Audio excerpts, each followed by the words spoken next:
Thank you. All right, take care. Okay. The library has returned. Yeah.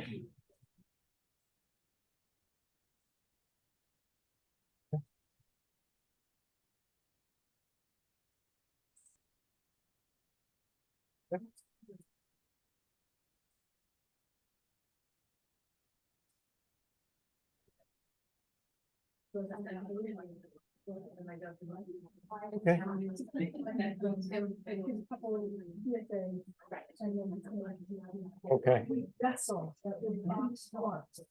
Okay. Okay. Actually, Cassie, if you run up here real quick first. Okay. There we go. I wanted to make sure the camera is centered on you when you're speaking. Oh, okay. That's good. Okay. And it sounds like, well, and should we turn this mic Yes, because remember that way? now- Right, because it's that mic and that mic. right. Yep, there and there. So Okay, great. okay.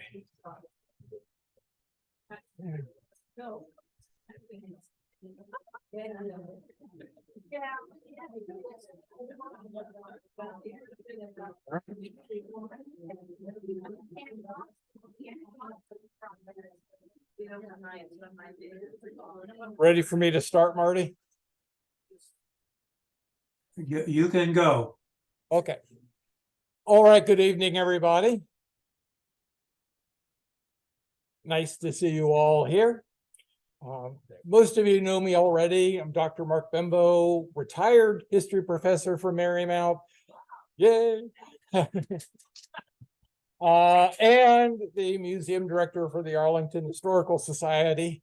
So I used to have two roles here. Now I'm mostly the Historical Society, but it's nice to see you all here, and thank you for those coming online. A couple Historical Society things. First, two events coming up. One is our regular every month on the second Thursday event here. But before then, we have a special event on Saturday, October 28th at 11 a.m. That's the memorializing the enslaved at the Ball Sellers House. If you're not aware, that is a project that has been going on trying to identify the names of those who were enslaved in the county.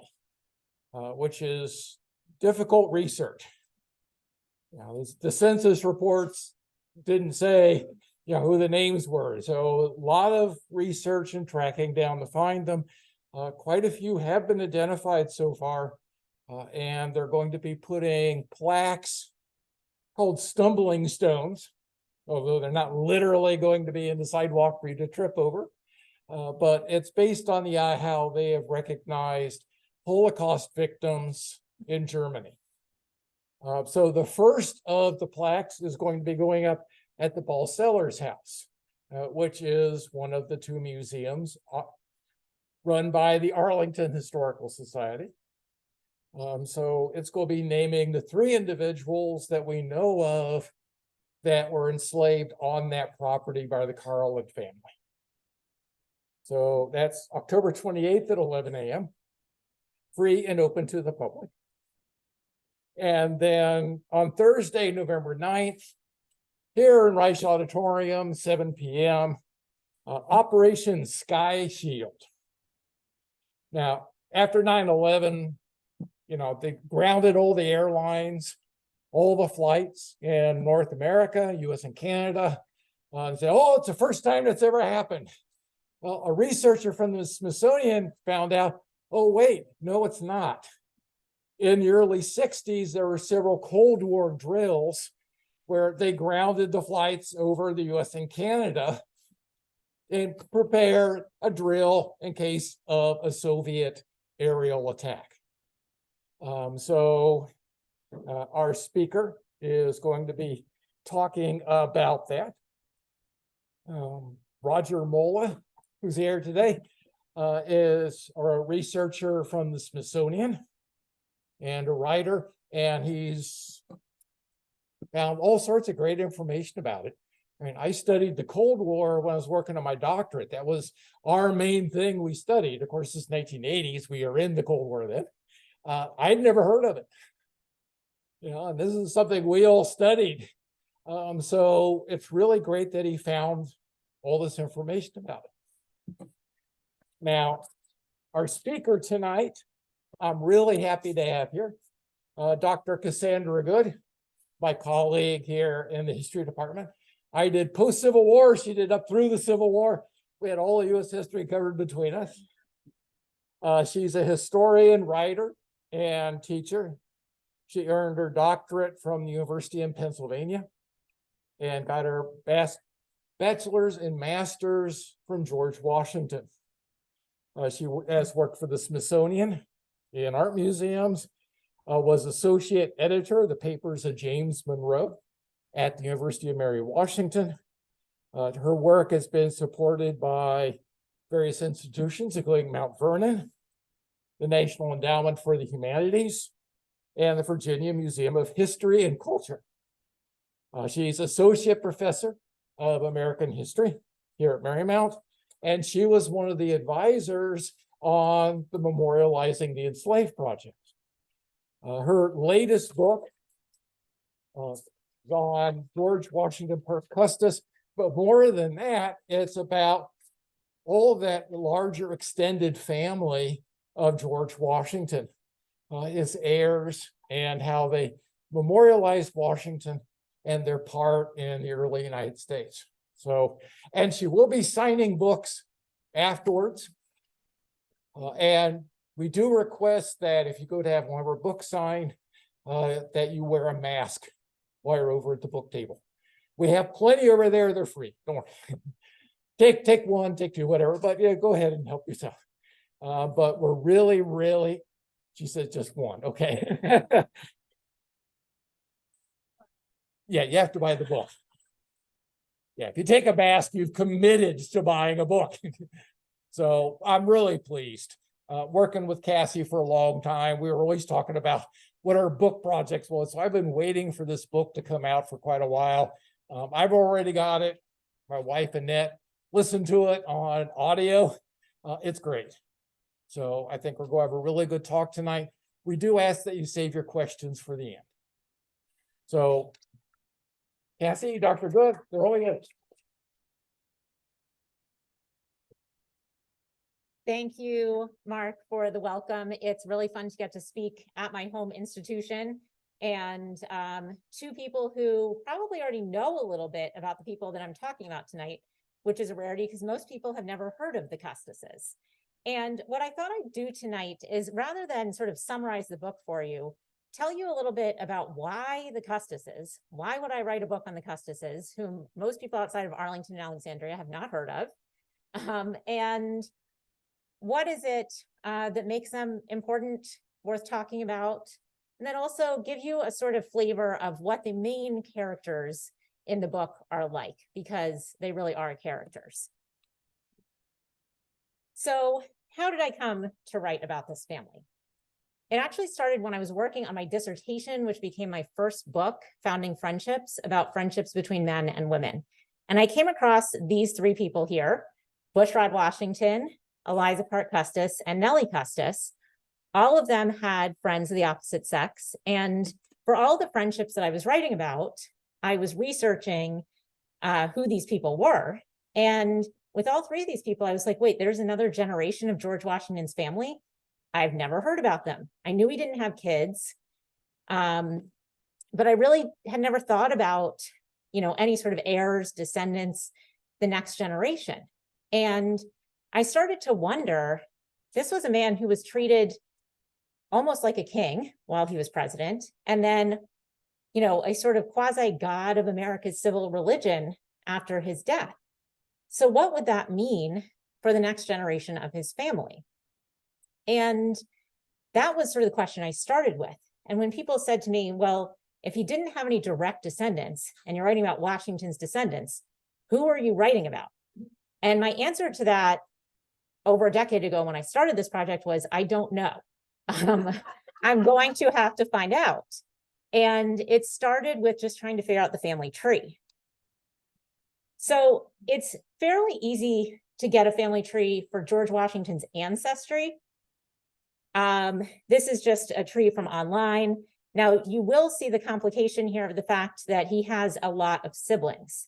He had 2 half siblings and 4 full siblings that survived. They all have kids.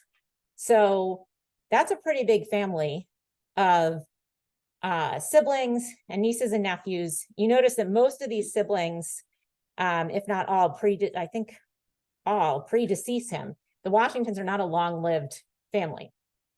But so if I was just looking at this family tree, that still doesn't tell me who the next generation is.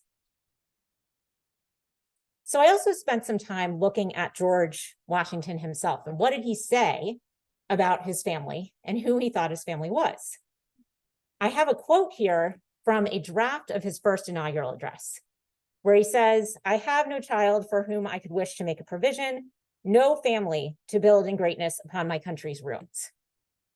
Well, that's kind of strange. Everybody has family. But what he means is he did not have a blood-related child, more particularly a son.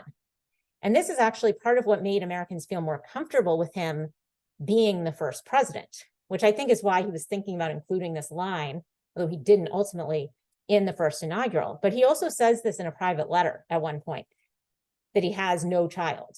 And so there's that very narrow sort of blood-related conception of family. But then if you look, there's also tons of young people at Mount Vernon over the years. And so I tried to get a handle on who all of those people were. This is a very ugly version that I put together almost 10 years ago when I was trying to figure out who all these people were. I had this page and the next page printed out on the wall in my office in Mount Vernon. And there were people at Mount Vernon who would come into the office to look at it because there just aren't family trees of the following generations. Mount Vernon's historian, Mary Thompson, has actually done a really detailed genealogy, but it's not depicted visually like this. Like I have a printout of it from her that's very, very thick. But to try and depict it visually was something else. And the only other visual I could get, there was sort of a keeper of the Washington genealogy who sent me in the mail a 6-foot-long family tree that went nearly up to the present. But nobody on the left side of this screen was on it because these are all Custises. They are not blood related to George Washington. They come through Martha's family. Now you'll notice they do cross over here because Nelly Custis married George Washington's nephew, Lawrence Lewis. And in fact, when she did that, Washington said, basically, I'm glad she's marrying into my family. Even though he had raised her as his daughter, it was marrying a blood relation of his that really brought her into his family. So I think this sort of is a hint to get us thinking about the degree to which blood relations, or now we might talk about DNA, play into defining who is our family. So you're seeing one of his siblings, Betty Lewis, she was at Kenmore in Fredericksburg, and then Samuel here with their kids. Harriet, for instance, lived at Mount Vernon for a while. Then we have some of the half siblings, other siblings here. You'll notice a lot of repeating names. This also makes it very difficult. Sometimes there are 2 people with the same name in the same generation. So we have Bushrod Washington, who didn't have any kids, but he had 2 nephews, both named Bushrod Washington, which makes life very difficult when you're trying to understand who these people are. So I was going through all of their records, trying to find these nieces and nephews' papers. And first of all, there were not a lot of them to start with. These people either didn't have a ton of correspondence or it was not saved. I think in the case of Bushrod Washington, whose papers, there is an edited edition, new one out now. I think most of his personal letters were destroyed. His wife's letters don't survive. So I suspect that their correspondence was burned, which was common practice at the time. So what is left is mostly his legal correspondence and some fun stuff from when he's younger, which is what I had come across on my first project. He turned out to be much less interesting as he got older. And, I was just reading about the legal cases, but he never talks about George Washington other than when he's dealing with executing the will. And in fact, when Bushrod dies, his obituary does not mention that he was related to George Washington.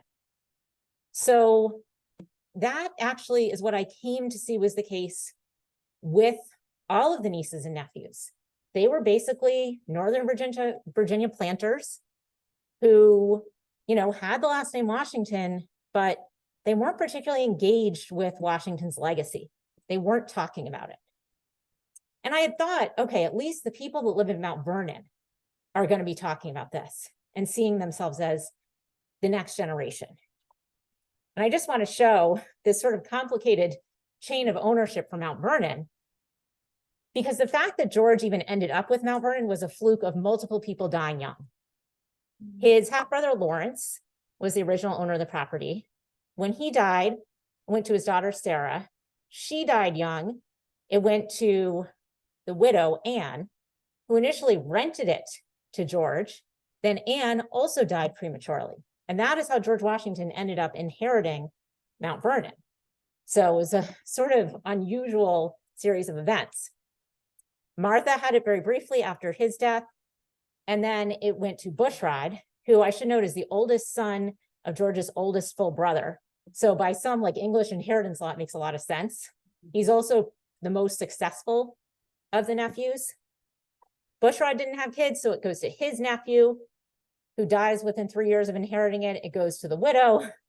And then the last owner is John Augustine Washington III, who also dies fairly young at the very beginning of the Civil War while on a scouting mission for Robert E. Lee. So I thought, okay, at least this Bushrod through John Augustine III line might have some discussion about what it meant to be George Washington's family. And what I discovered was that is not what they were talking about. And just to show you, Mount Vernon, I think, recently acquired this image. This shows Jane Charlotte Washington, who was one of the owners.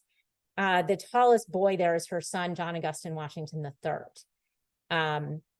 And so painted by John Gadsby Chapman, which they have a pretty good collection of Chapmans at Mount Vernon. So as it turned out, the people who cared about being Washingtons didn't have the last name Washington at all. They were the Custises. So just a refresher, many of you are probably familiar with who that is, but here we have Martha Dandridge Custis and her husband, Daniel Parke Custis. He was a very, very wealthy man who owned major estates, hundreds of enslaved people. They had 4 children together, 2 of whom survived. And then Daniel also died fairly young. So in 1759, Martha, as one of the wealthiest widows in Virginia, marries George Washington, bringing with her use rights to a lot of that land and enslaved people, as well as 2 children who are 6 and 4 years old. I find this a slightly creepy portrait of the children. I don't know what it is about Wollaston. I'm not a Wollaston expert, but I wouldn't necessarily want this as the portrait of my children. But this is Jackie or John and Patsy or Martha Custis, again, painted in 1757. And so they are young children when they come to Mount Vernon with Martha Washington. And George Washington is their stepfather. They didn't necessarily use that term. They actually often would have used the term father-in-law at that point. George was somewhat involved in their upbringing. When they were younger, less so. It was common practice for the mother to be more involved in the upbringing than the father. George gets more involved when it comes to Jackie's education as he gets older. And some of you may have seen some of the letters between George and Jackie when he's trying to get Jackie to finish school, not to drop out of school and get married young, which he is unable to stop from happening. Jackie does leave school. He manages to drop out of, I think, 2 different colleges and get married to Eleanor Calvert. And this is what brings us to the main characters of our story today, the children of Jackie and Eleanor. They had 7 children in very quick succession, 4 of whom survived. And you see them here, if you sort of go from the top left, the eldest, Eliza, Elizabeth, just again to make things confusing, went by Betsy until she got married and then started going by Eliza. I will call her Eliza for simplicity's sake here. Then on the right, Martha or Patty. Then on the bottom left, Nelly. And finally, George Washington Parke Custis or Wash. And they're all born between 1776 and 1781. So this, of course, is when George Washington is off fighting the Revolution. In 1781, when Wash is 6 months old, Jackie decides to go down to Yorktown to try and join the fight. He gets camp fever and passes away. So this leaves his wife, who's in her mid-20s, with 4 young children. Now, on the one hand, we would say that sounds very challenging to be a widow with 4 young children. We should also keep in mind that she has a lot of enslaved people to help her. So it is not that she is helpless here, but it was common practice at this time for another member of the family, especially if they were wealthy, to take in some children from somebody in this kind of situation. So people often say, you know, why only take 2 of the kids? Eleanor didn't want to really part with any of them. I think the reason she agreed for the younger 2 to go is that they were living nearby. Eleanor was living at this point in Abingdon, where the National Airport is now. And then the kids were going to be in Mount Vernon. So she knew she'd be able to see them frequently. And the kids had some of the same tutors and dance masters. They were seeing each other. So George and Martha take in the younger 2 children. They do not legally adopt them because you couldn't at that point. But they are often referred to as the Washingtons' adopted children. And here we see Nelly and Wash as the 2 children in this famous Edward Savage family portrait.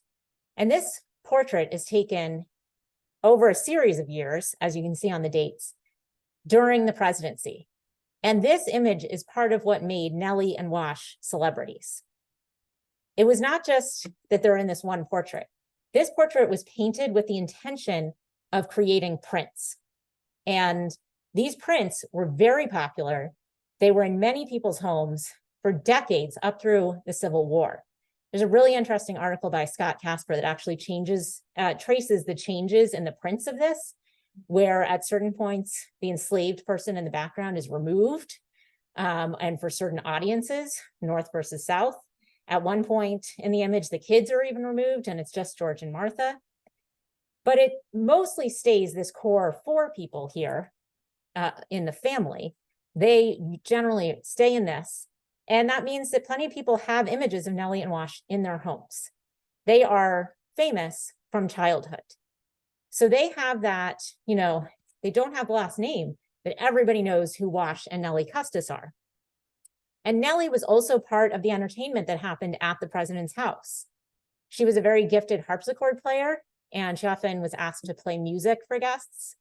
She was also a pretty good artist, and she would be asked to show her drawings to adults who were visiting. So she was really sort of publicly out there, well-known, and famous enough that by the end of the presidency, there was actually a wax figure of her in a museum. So it was George, Martha, and Nelly. She was that famous. Now, there's a little bit more effort that goes into it for the 2 older sisters, obviously, who are left out of this image. They have not been adopted. They're not living in the nation's capital as part of the first family. They do come and visit for a time, but they had to work a little bit harder. They also had some tools, as we'll see, at their disposal. And those tools are largely in the form of relics. And I'm not talking about saints' relics, but sort of relics of George Washington, relics in America's civil religion. The Custises end up with almost all of the nice objects from Mount Vernon. You might think, okay, Bushrod Washington inherited Mount Vernon. That means he gets the stuff. However, Martha, by the terms of her will, she had inherited all the contents of the house, but from George's will.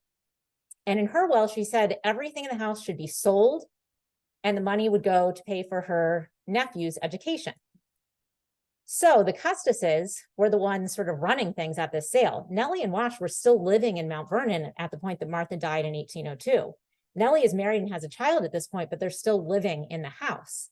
And supposedly when Bushrod shows up to come and sort of take possession, they don't want to let him in the house. They're really rude to him. And they actually, without including Bushrod, they don't even sell the clothes. they get into a room together and divvy up all of George and Martha's clothes. And so you see George's regimentals on the upper left here. This is not actually a set that I think he never wore this into battle. I believe this was made during the Quasi-War when he was, offered a command. And this is now at the American History Museum. And that went to Eliza and her husband. We don't actually have a record of who got what. We just sort of can see the clothes turning up in various places. There's things like a fire screen at Tudor Place, Patty Peters' house, that's made out of Martha Washington's dresses. Nelly made like purses out of different fabric from Martha's dresses. So we see the clothes showing up at various points. Eliza also does something rather interesting with a pair of velvet breeches of George Washington's. If you look at this letter here, and you see this little black square at the bottom, that is a piece of black velvet from George Washington's breeches. The other thing here, it's very hard to see, is there's a word cut out in George Washington's handwriting from a Washington letter. Eliza would send these little relics in letters to people and say, remember George Washington by these. She would often also say, and remember her who was his best loved child. She said it enough that family friend Elizabeth Powell referred to her in a letter back to her as, I know you were his best loved child, but we know it was Nelly. It was not Eliza. It was definitely Nelly if he had a favorite. But so Eliza's doing this, especially putting herself into it when she does, as sort of a way of cementing her place in the Washington legacy.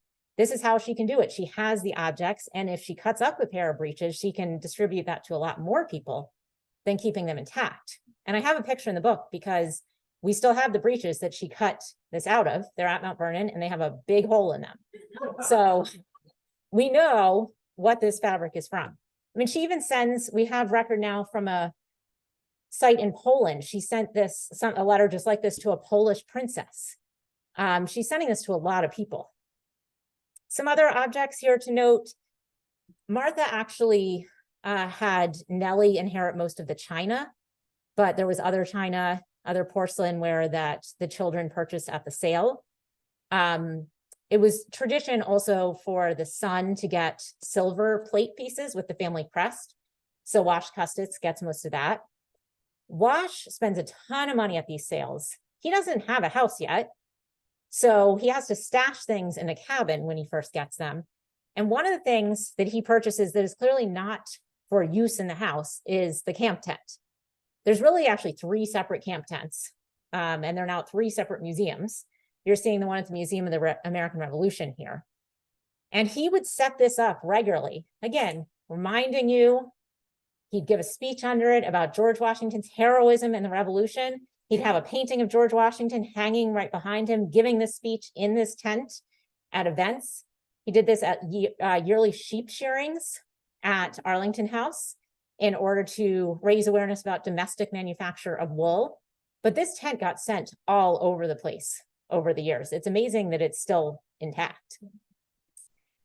In the center here, you see a miniature of George Washington that's owned by Tudor Place. And this was given to Patty Peter at her request by George Washington when she got married.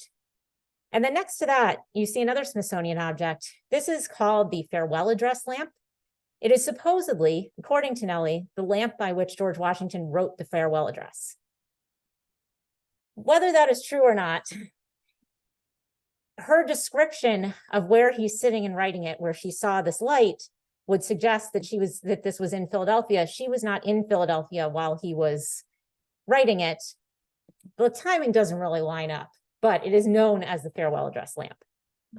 And you can see some other objects here, Martha Washington's writing desk. And if you notice here, this one small, I don't want the zoom stuff to pop up, this one small object here, which came into into Mount Vernon's collection as a warming pan. And when they sent it for conservation, they were told that is a bedpan. And I actually wrote an article for Smithsonian Magazine Online on, why would that be saved? Because in fact, at Tudor Place, at a certain point, they cataloged every Washington relic that they had. There were 500 or 600, put little number tags on them, and created an inventory down to a bar of soap that they had that had supposedly been George Washington's. Because at the point that they are buying this stuff at the sale in 1802, they're setting up their own households. Patty Peter was having children. She would be stuck lying in bed during the lying in period of several months after having a baby and was probably using this bedpan. So these were both relics and objects that people used on a daily basis. Again, something like the trunk would be useful for storage, but it also is a relic with that George Washington connection. So the Custises are able to use these objects and really turn their houses into sort of museums of George Washington. Just to remind you where all of their houses are. So Tudor Place, Patty Peters' house in Georgetown. Supposedly at the time, they could like wave a flag out the window at Tudor Place and you could see it at Arlington House. You can't see Tudor Place from Arlington House now. There's trees in the way, but apparently you could then. And then Hoxton House is the main building at the Episcopal High School. I was actually just there meeting students 2 days ago because Eliza lived very briefly in this house.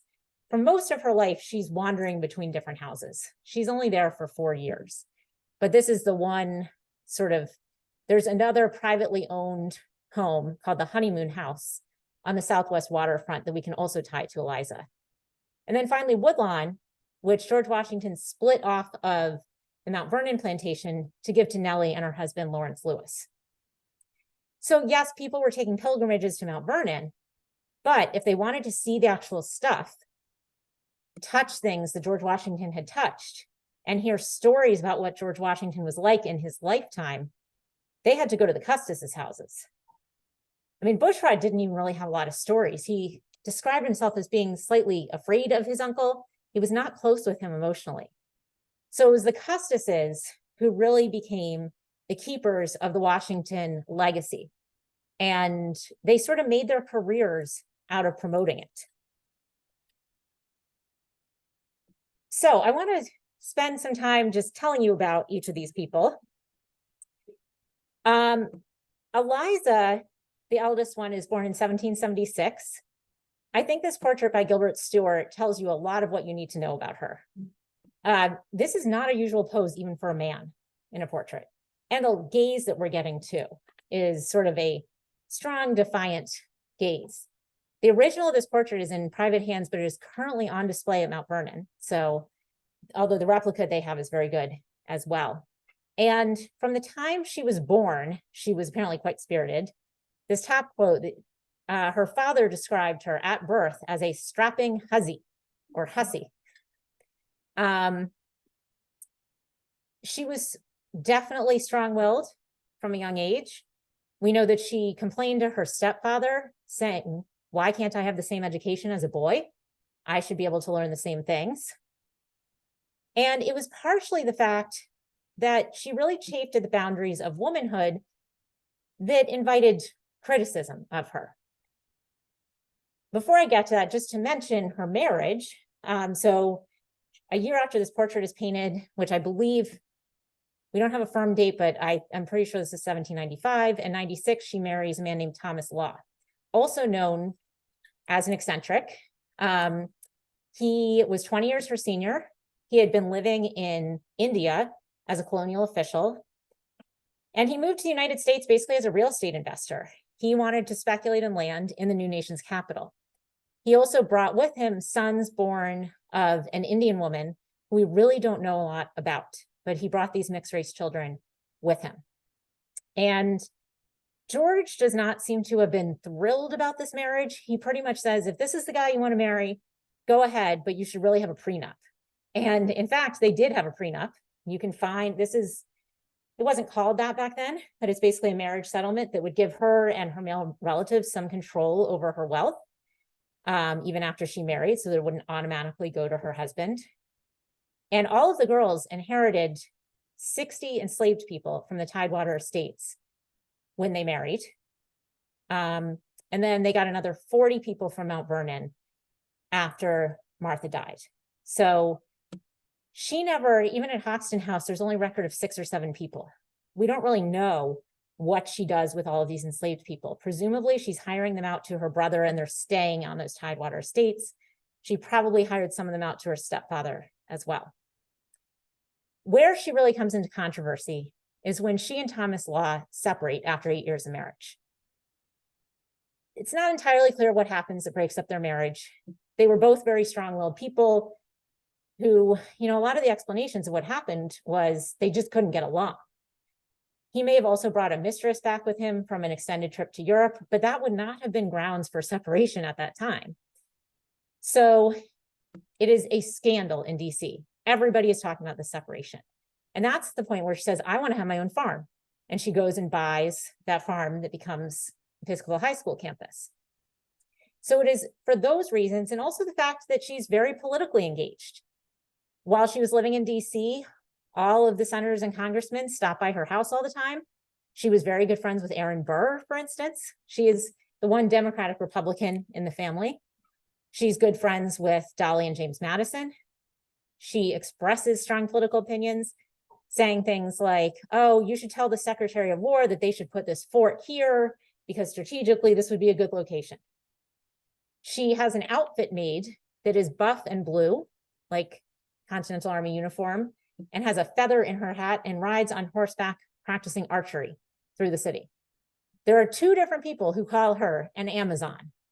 And this comment from both these bottom comments are from her aunt Rosalie, who's actually her contemporary. She is certainly very eccentric and I think a little crazy. Multiple people called her crazy. I don't think she was crazy.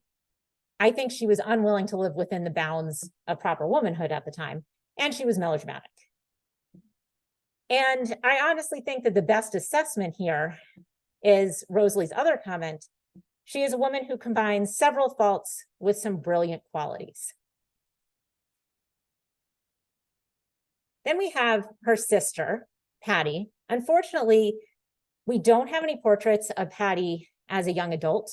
The only other image we have of Patty is when she is an elderly woman, and it's a photograph. And Eliza said that Patty was the favorite of her mother's family. She was supposed to be a very good-natured person. But again, their Aunt Rosalie found her to be a bit of a snob. And I think it seems that plenty of people did. So saying she has such a high opinion of herself, Rosalie went on to say she's basically not great to be around because of that.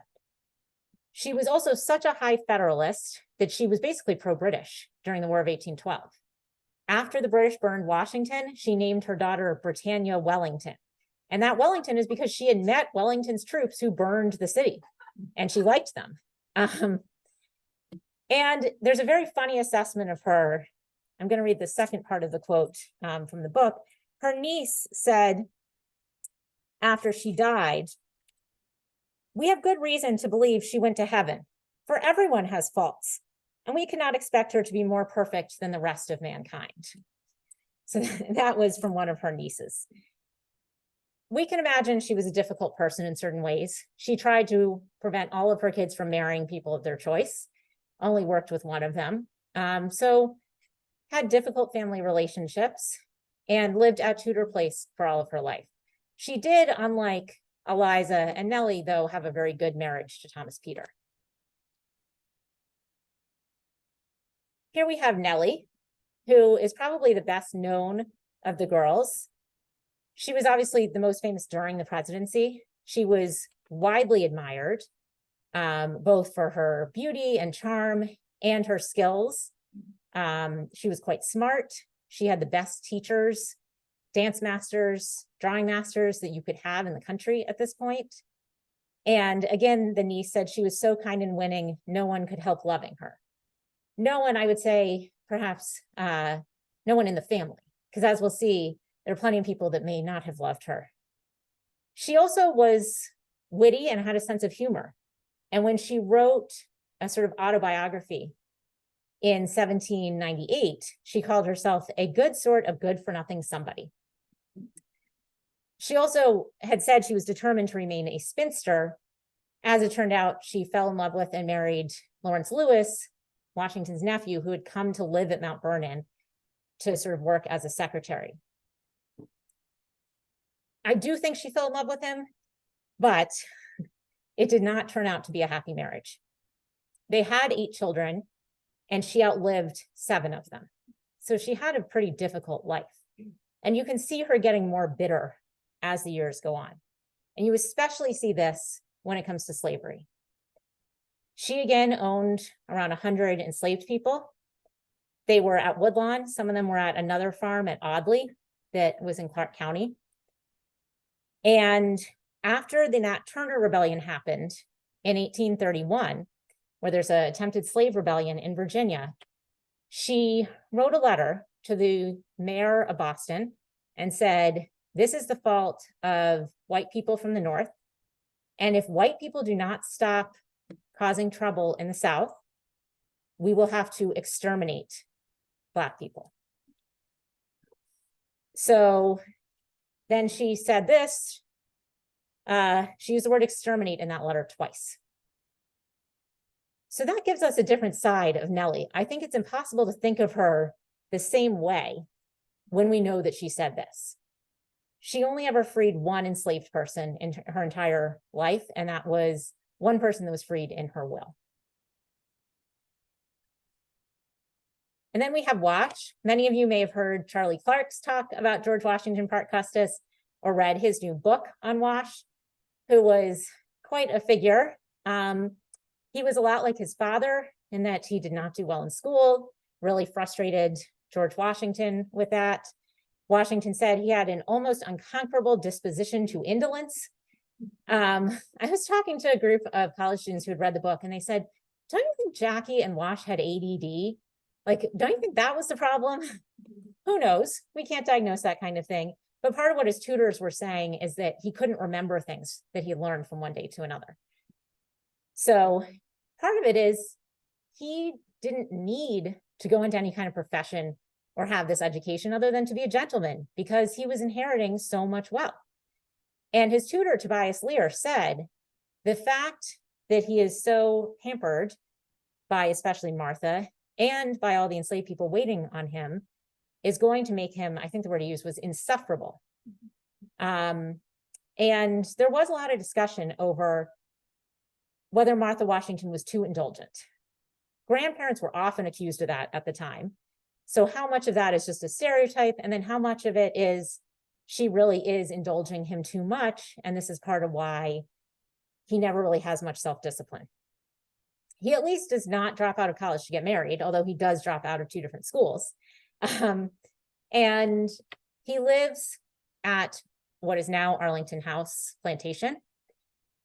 He basically makes a career out of talking about George Washington's legacy. Through multiple media, he gives speeches, sometimes at political events. He's a Federalist, and so it's going to be at Federalist events in his younger years. He also writes plays. The plays were probably his most successful. At least he makes a decent amount of money on some of these plays.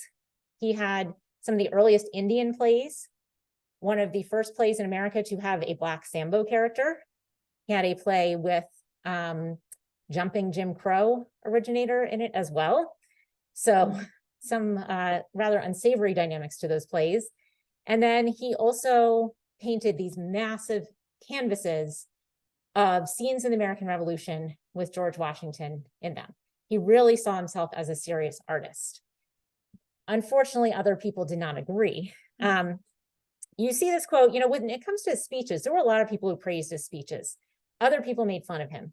So this quote, that ridiculous creature, comes from somebody talking about, oh, he's giving another speech.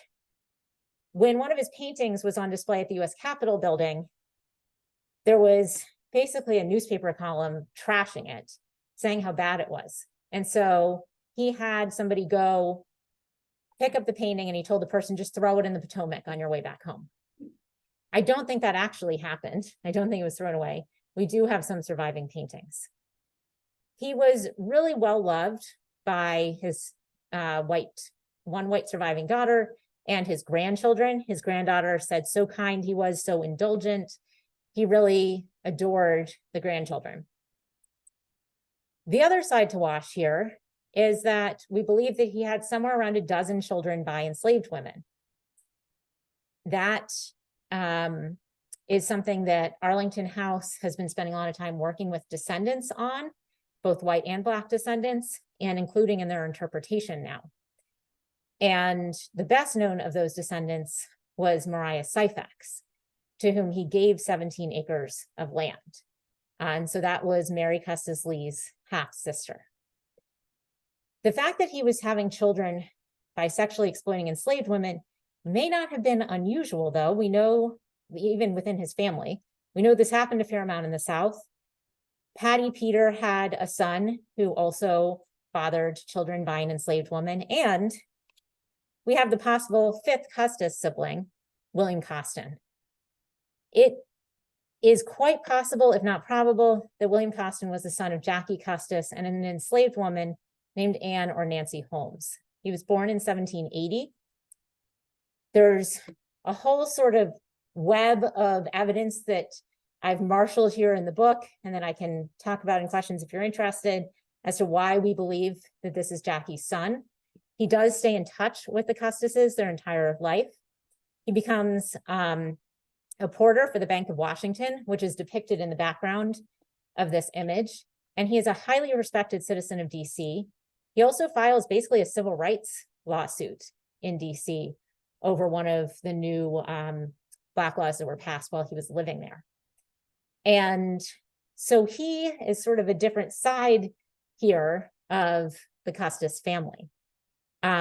We do know, though, from more recent research, that he was born into slavery. It appears that he, his mother, and his siblings were inherited by Eliza as part of her dowry.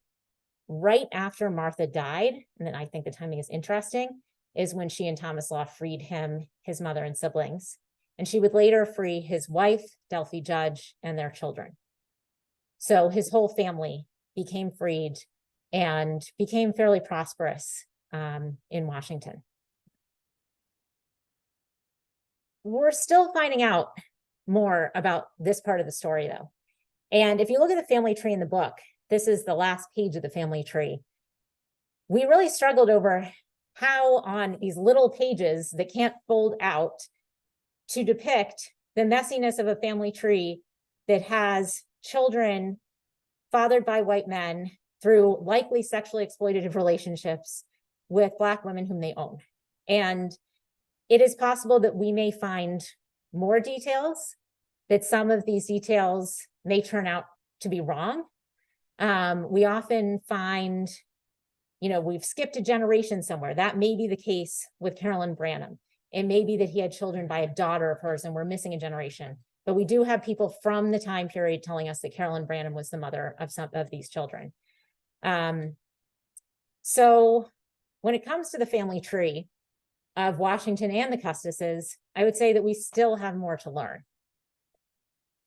And just a hint of how this story wraps up, as you may know, Wash's daughter, Mary Anna Randolph Custis Lee, marries Robert E. Lee in 1831.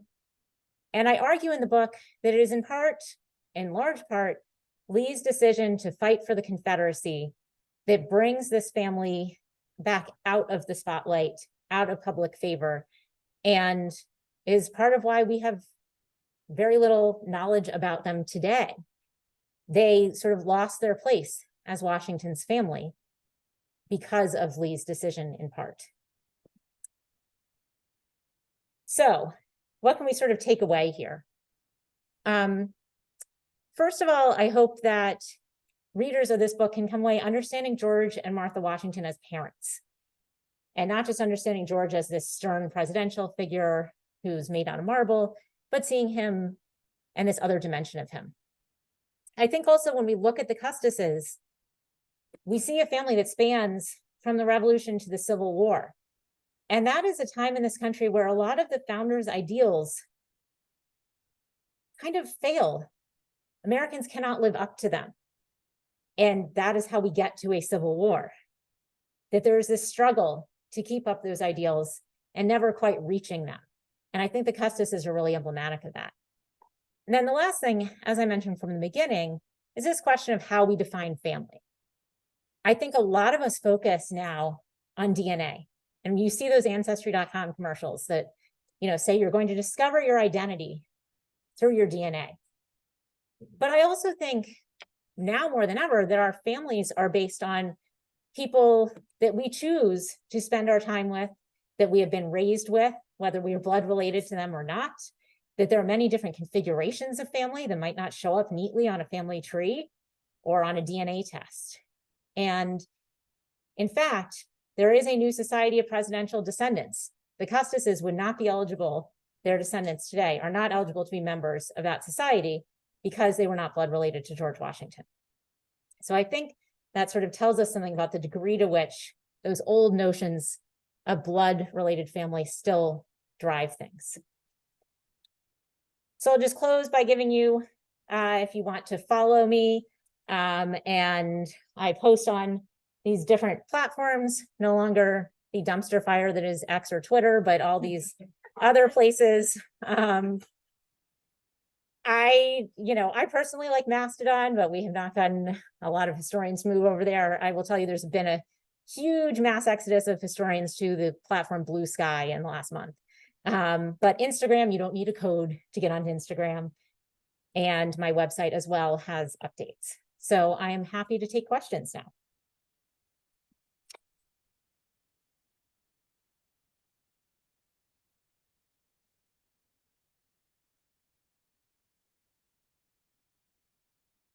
Up, Charlie. Oh, Well, I enjoyed the talk very much. I was wondering if you could talk about whether Arlington House and Mount Vernon talk to each other much. They seem to be very different cultures in my experience. that is an interesting question. I was just, oh, for Zoom, yes. The question was, do Arlington House and Mount Vernon as institutions talk to each other? So there's also Woodlawn and Tudor Place too, right? And as somebody who did research in all these places, I often get field questions from different institutions, and they are more connected now than they were when I started this project. And I think that those connections, part of it, is when there's staff turnover, anytime somebody leaves, then that has to get rebuilt. And nobody stays in a job forever. But I think right now there's staff at each of those institutions that is really trying hard to coordinate with each other. And so there is more of that happening, especially, this research on slavery is hard to do. And all these institutions are doing it. And the more they can sort of combine their efforts, and also they're working with the same descendant group of people. And so, yes, they are working together at this point.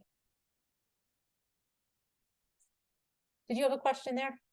Could you talk about Tudor Place and who inherited Tudor Place? So Tudor Place was actually built by Martha Custis Peter and her wife and her husband, Thomas Peter. Partially, there's been some discussion about this. It's always been thought it was with money she inherited from George Washington's will. That's the money question is a little unclear on that, but it does appear to be built with her money. It was designed by William Thornton, who also, as an architect, worked on the U.S. Capitol building. And then after she died, the house went to her daughter, Britannia. And it was in private hands until I think it only became a museum in the 1980s. I think that's right. So it has not been, it was carried on just through the family line, and then donated with much of the collection in it.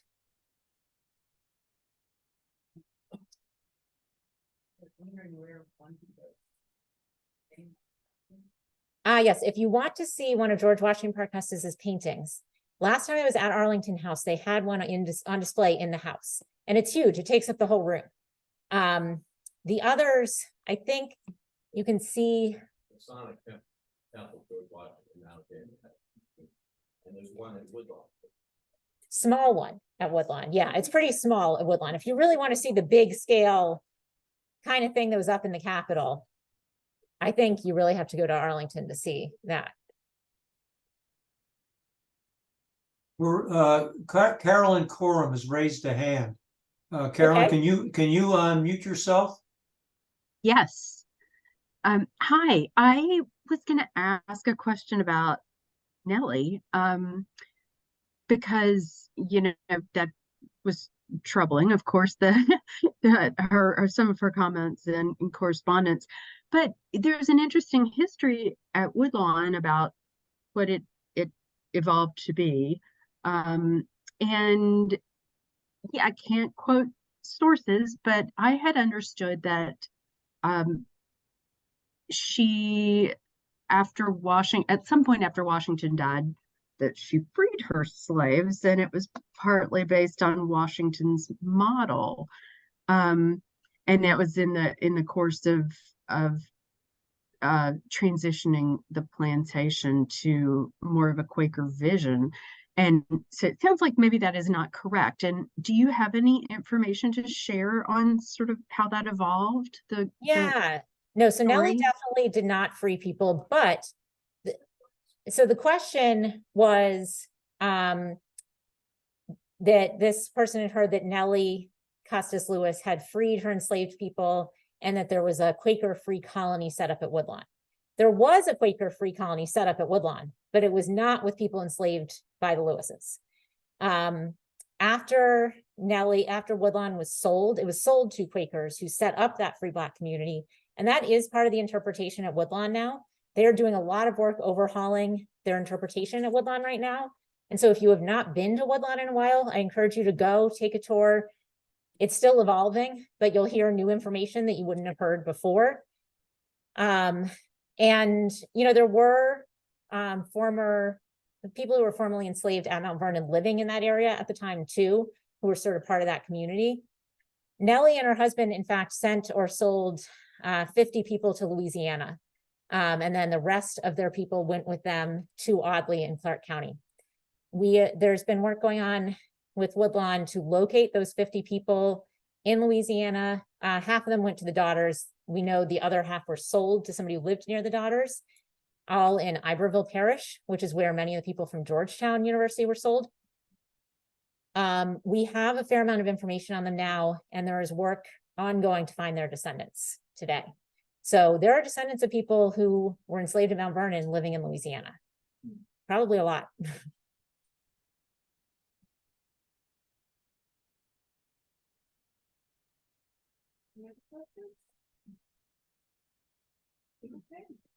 All right, thank you. We don't have any questions in chat, but Amy said that was a fascinating presentation. Many thanks for doing it.